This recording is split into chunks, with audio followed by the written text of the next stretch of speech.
Philippians 2, verse 15 says, "We ought to be blameless without rebuke in the midst of the crooked and perverse nation among whom you shine as lights." What can dim our lights and prevent us from shining brightly as positive examples to the world? They are bad habits.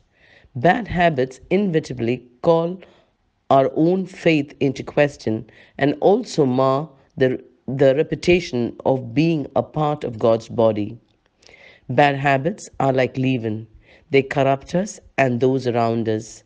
Therefore, we must take radical action against this leaven and not allow it to permeate our spiritual lives. Purge out, therefore, the old leaven, that you may be a new lump. 1 Corinthians 5, verse 7. How do we make a way to change? A good way to begin is through introspection. Admit you have a bad habit, and it's important to recognize and identify that you have a habit and you are in the need of a change. One approach to identify is to take a notebook and draw two vertical lines, making three columns. On the left, list all the bad habits you have. In the middle column, list the reasons for the bad habit. In the right column, write down the reasons you want to kick off these habits. Carrying out this exercise can be extremely rewarding. By putting pen to paper, you are better able to see your weaknesses and strengths, making it easy to resolve to dump such habits. Believe and determined to overcome the bad habit. The urge to continue negative behavior can be overpowering, but the truth is you can overcome it. Why? Because God says so. In 1 John 5:4 it says, "For whatsoever is born of God overcomes the world."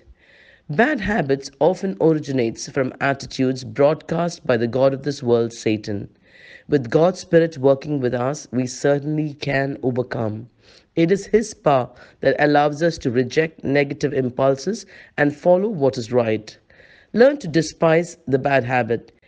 Take action immediately. Many think it's better to take a gradual approach to begin to overcome a bad habit, but this is usually ineffective.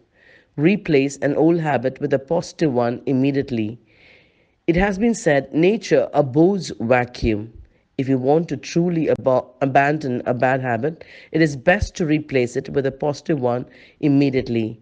Otherwise, there's a tendency for the bad habit to return due to discouragement becoming worse than it originally was.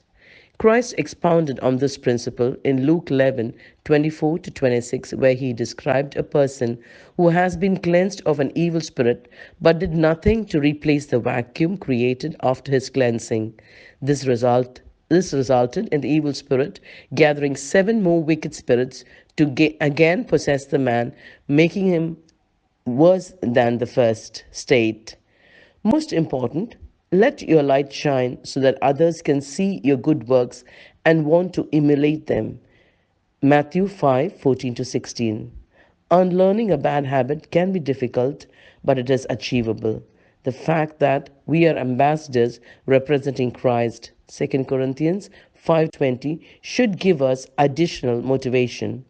Putting other things before God, not making enough time for prayer, laziness, poor stewardship, grumbling and complaining, gluttony, lateness to church, sleeping during sermon, neglecting the need of others, screen, screen time overload are just a few of the list of bad habits. Let the year 2021 be a year where we will find and subdue our bad habits while we tend and pursue the good ones. Be blessed.